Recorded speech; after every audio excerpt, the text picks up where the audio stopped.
बंधूंनो, आपण बघू शकताय भारतीय मीडिया फाउंडेशन नॅशनल आज तक न्यूज चॅनलच्या माध्यमातून आपण या ठिकाणी राजभवन या ठिकाणी उपस्थित आहोत. साहेब, तुम्ही काय सांगाल आजच्या संदर्भामध्ये? हे निवेदन तयार केलं गेलं असून आणि ते निवेदन आज आम्ही इथेच नव्हे तर संपूर्ण भारतभर हे निवेदन आमच्या भारतीय मीडिया फाउंडेशन नॅशनलचे जेवढे पदाधिकारी आहेत भारतभर ते आपापल्या जिल्ह्यातील जिल्हा अधिकारी आणि राज्य लेवलचे जे असतील ते आपल्या राज्यपालला मुख्यमंत्र्यांना सादर करत आहेत.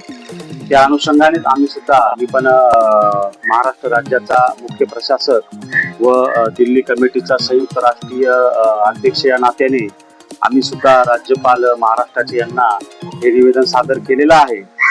तर या निवेदनामध्ये महत्वाची गोष्ट अशी आहे की 2005 मध्ये RTI जो माहिती अधिकार कायदा लागू केला होता, बिल पास केलं होतं, त्यानुसार प्रत्येक विभागामध्ये चाललेलं कामकाज किंवा विकास कामं त्या विभागामार्फत होत असतात, ते योग्य होतात का, त्याच्यावरचा निधी हा योग्य खर्च होतो का, या सगळ्या गोष्टी चाचपून पाहण्यासाठी 2005 मध्ये माहितीचा अधिकार हा कायदा लागू करण्यात आला. परंतु लागू केल्यानंतर 2-5 वर्ष या कायद्याची काटेकोरपणे अंमलबजावणी करण्यात आली देशामध्ये, राज्यामध्ये. परंतु सद्यस्थिती अशी आहे की माहिती अधिकार जर सादर केला तर तो विभाग, त्या विभागाचा अधिकारी हा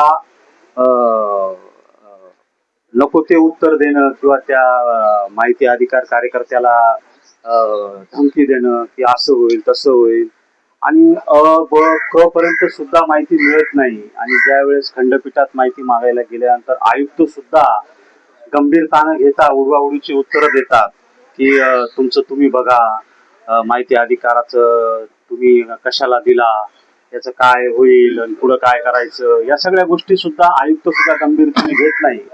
म्हणून RTI हा जो आहे त्याच्यामध्ये धारा 2005 अधिनियम नुसार 4 याची अनिवार्य पालना झाली पाहिजे आणि धारा 26 जे सक्तीचं अनुपालन हे अधिकारी, प्रशिक्षण अधिकारी यांनी केलं पाहिजे, अशी मागणी आम्ही प्रथमतः केलेली आहे. RTI जो आहे त्या RTI कार्यकर्त्याला सुद्धा प्रोटेक्शन मिळालं पाहिजे, त्याच्या मागण्या ह्या पूर्ण केल्या गेल्या पाहिजेत, याच्यामध्ये तो पण आम्ही मुद्दा घेतलेला आहे. आणि दुसरे मुद्दे म्हणजे सोशल वर्कर असतील, पत्रकार असतील, यांची सुद्धा आज महाराष्ट्रामध्ये, भारतामध्ये दैनंदिन अवस्था आहे.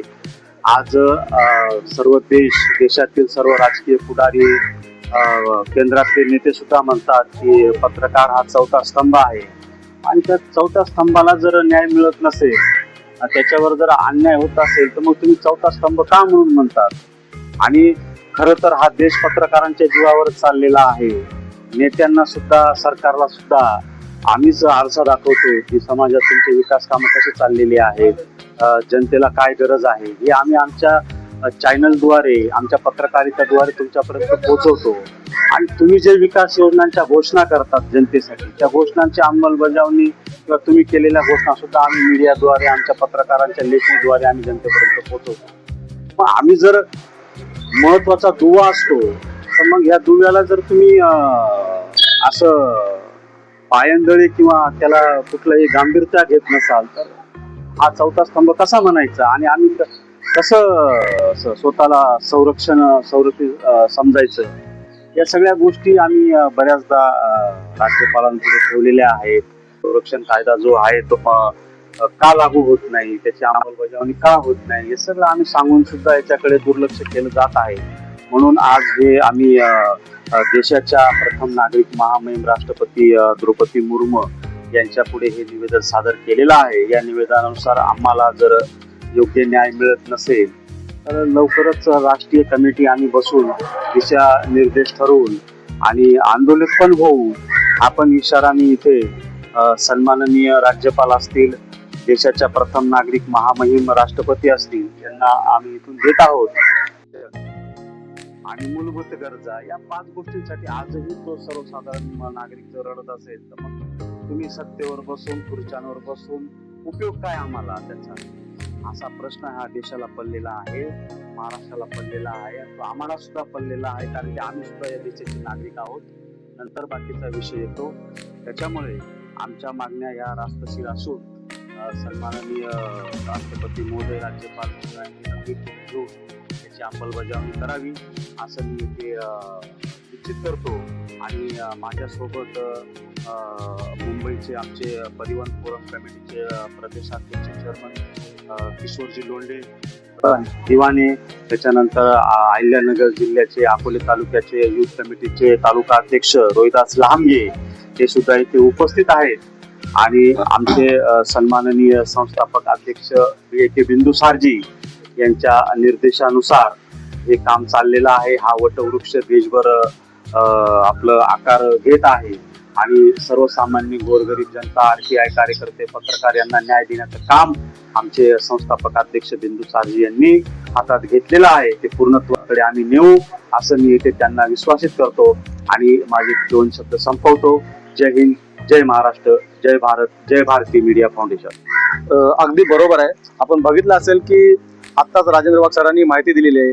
जो RTI म्हणजे राईट टू इन्फॉर्मेशन ऍक्ट हा जो लागू केला होता 2005 ला, माहितीचा अधिकार संदर्भामध्ये जर कोणी माहितीचा अधिकार मागवला तर त्या माहितीचा अधिकार मागवणाऱ्या कार्यकर्त्याची सुद्धा माहिती पूर्ण गोपनीयता न ठेवता ती पब्लिश केली जाते, त्याला धमकवलं जातं.